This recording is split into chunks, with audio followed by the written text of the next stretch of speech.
Järjekordne videokatkestus. Vabandan veel kord selle eest. Kui me võtame veel edasi, et mis need tagajärjed siis õigupoolest on. Aga see kõik, mida me näeme,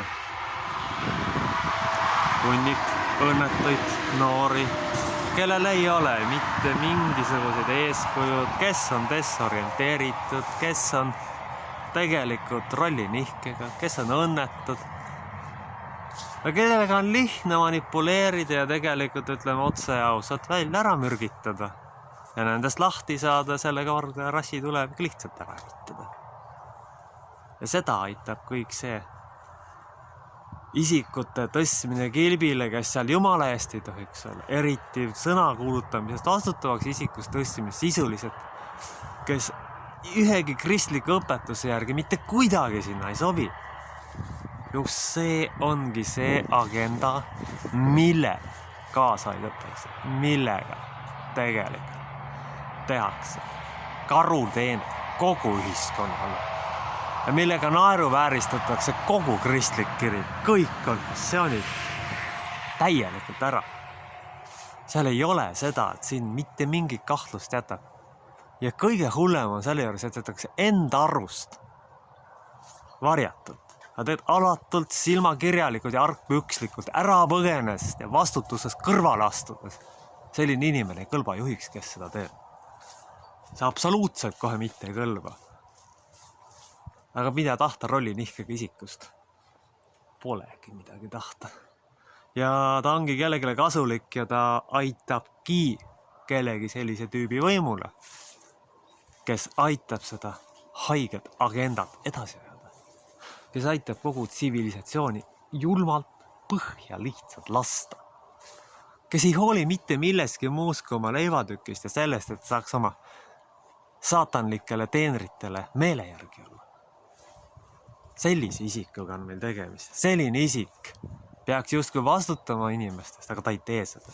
Ta teenib ainult oma isandaid ja täidab iga nende viimasegi idiootliku käsu, mida antakse. Iga viimasegi käsu. Ta on täiesti ükskõik rahvast. Peaasi, et saaks oma agendat teenida. Ja see on kõik see, mille vastu täna Paulus tegelikult selles kirjakohas väga sügavalt protestis. See ei ole võimalik, see ei ole normaalne, kui minnakse sellega kaasa. Ja siin ei ole enam mitte mingit juttugi, et sellega saaks mingit kompromissi teha. Ükski inimene, kes ennast kristlaseks nimetab, lausa ei tohi sellega mingit kompromissi teha. Ei selle rollinihkega isikute tõstmisest kilbile, kellel on väärastunud instinktid, ei ka sellega, et ühiskond pannakse lukku ja noored sisuliselt mürgitatakse ära. Mingisuguse asjaga, mille kohta tegelikult on juba ju ilmselgelt tõendid, et see mürk. See on räige. Mürk. Mürk, mis on mõeldud rahvaarvu tegelikuks vähendamiseks. Ja selle nüüd kuulutamine normaalsega, selle survestamine, see on kuritegeliku maffiakultuuri esindamine. Need inimesed, kes selle taga on kindlalt kurjategijatest autistid ja saatanliku apokalüptilise agenda esindajad. Ja kui nüüd kirik sellega kaasa läheb, siis see ei ole kirik ja siis sellest tuleb kiiresti jalga vastavalt. Mitte midagi pole enam teha. Järjest rohkem on apokalüptilisi märke. See pole mitte midagi teha. Järjest rohkem. See kirik ei teeni enam Jumalat, kes niimoodi käitub. See teenib kindlalt satanistlikku agendat. Ja siin pole mitte mingitki kahtlust. Selle tõttu tulebki hakata tõesti mõtlema selle peale, kuidas luua süsteem, kus seda ei teenita. Sest see süsteem, mis praegu on, tegelikult hävitab ühiskonna ära ja tegelikult taika ei täida mitte mingisuguse valemiga seda, milleks ta on kutsutud, seatud ja määratud. Ta ei täida seda. Ta teenib kellegi teise huve, aga igatahes mitte ligimes, igatahes mitte Jumala huve, ta teenib saatana huve. Ja see ongi selle juures kõige hullem. Ta teenib seda räigelt, halastamatult ja julmalt. Ta teenib seda niimoodi, et ta hävitab oma ümbruskonnaga ära. Ta hävitab kogu ühiskonna ära ja teeb sellest mingisuguse väärastunud koosluse, kus kõik inimlikud ebanormaalsused on kuulutatud normaalsuseks. Kõik absoluutselt. Kuigi mingi mend ütleb välja, et kuulge, mul on kahju, ma ei saa seda mees siin nagu positsioonile tõsta, aga ma näen nurga taga nagu mingisugune argpükslik külajoodik selle umbes ära. No ma ei tea, selle mehe kohta ei ole kindlasti sellisel juhul kirikus, ammugi mitte juhtival positsioonil. Ja selle tõttu ma olen äärmiselt pettud selles. Seda ei tohi endale mitte keegi lubada.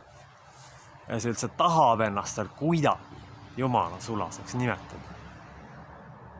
Kuigi mina ei saa sellist isikut ausalt üldse enam jumala sulaseks nimetada.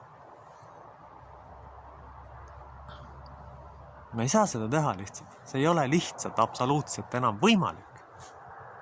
Ja see kahju, mis ta selle sammuga teeb, on korramatu emotmata. Kui me nüüd võtame loogiliselt, siis sellise isiku võimule aitamine, kes seda teeb, on ju igati kasulik neile, kes kirikut põhja tahavad lasta. Ja kuna tegelik lääne tsivilisatsiooni alus on kristlik kultuur, järelikult ka hävitada ülejäänud tsivilisatsioon ära. See ka korralikult põhja lasta. Ja kui veel see ka ei aita, siis me mõtleme välja mingi viiruse. Ja kui viirus ei aita, siis me mürgitame lihtsalt rahva ära. Ja pannes eelnevat uskuda, et see mürgitamine on kasulik, ilma mürgisüstita ei saa, irmutame, manipuleerime, survestame, represseerime ühiskonna. See kõik on üks see sama agenda ja ühe sama kamba tehtud. Siin ei olegi mitte mingit muud küsimus. See on kõik ühe selle sama kamba tehtud ja läbi viidud ja läbi töötatud ja korralikult ellu viidud, et enamik inimesi ei ole läbi ammustanud, millega tegemist. Ja kahjuks on ka päris mitmeid miljoneid hukkunud juba selle kuritegeliku repressiooni vastu. Need õnnetud hinged. Kas te ikka saate ka aru, millega ta kaasa? Ilmselt ei saagi. Neil ei ole võimekust enam seda teha, sest neid ei ole õpetatud oma peaga mõtlema, neil on käsuliinide täitjad. Nad ei ole tegelikult enam inimesed. Need on töömasinad. Ja nüüd tahetakse mingi mürgikoode sisse lasta. Ja selle kiidab ka veel see kristlik säästukirik heaks. Parimal juhul on säästu sinna ette panna. Aga muidu ma ei tahaks sellist organisatsiooni üldse kuidagi kristlikuks ega kirikuks nimetada. Sest seda see enam kindlasti kohe mitte ei ole. See teenib täpselt seda vastandagendat, mis tegelikult praegu kogu ühiskonda hävitab, lõhub, purustab ja kõik, nii noored kui vanad, surnuaiale tahab saata. Ja üksikud horjade gruppi teenima jätta ja need väärastunud autistlikud totalitaristid saaksid oma haigeid unistusi siin ellu viia. Ja see on tegelikult nende uus reaalsus ja see on tegelikult nende unistus. Mitte see, mida meie arvame või mitte see, milleks ühiskond tegelikult ei, tiksumine, raha kokku varastamine ja oma orjadele irvitamine ja siis edasi tiksumine ja ongi kogu lugu. Nad ei teegi mitte midagi muud. Ehk tegelikult need isikud, kes peaksid olema hullumajas ühiskonnast teemal, on võimule saanud. Selles on kogu tänase ühiskonna probleem. Nad on võimule saanud, nad on ühiskonda hävitama hakanud. Igast aspektist, igast küljest peale tulnud, lõhkunud.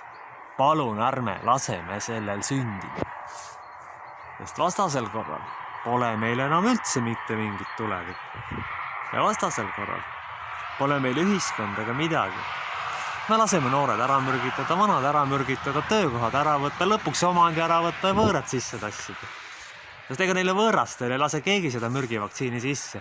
Sest nad on süsteemile kasulikud idioodid mõnda aega ja kui nad enam kasulikud ei ole, siis tegelikult viiakse nendega täpselt sama protsess läbi, mida praegu tehakse Valgaras. Ja praegu on aeg kuulutada tõde. Ja praegu on aeg lõpetada igasugune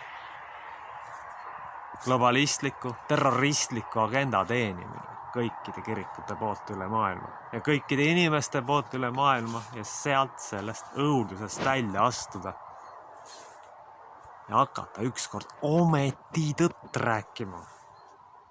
Mitte elada mingisuguses illusioonis ja mitte arvata seda, kindlasti me ei tule seda vana aega mitte kunagi tagasi. Praegu tuleb võidelda tegelikult juba lausa ellujäämise nimel sõna otseses mõttes. Kui meie vastu ei astu, siis meid lihtsalt varsti enam ei ole. Andku siis issand meile tarkust, jõudu ja tahet ja oma vaimu väge juhatusse ellu viia ja ka oma ligimestele selgitada, et lõpuks ometi üles äratada sellest unest, kuhu need vaesed hinged on tegelikult sattunud. Ja õnnistagu meid, hoidku meid ja kaitsku meid ja antu ta meile Pauluse julgust ja vastupidavust, kui meil seda tõesti peaks vaja minema ja vaja olema. Aamen.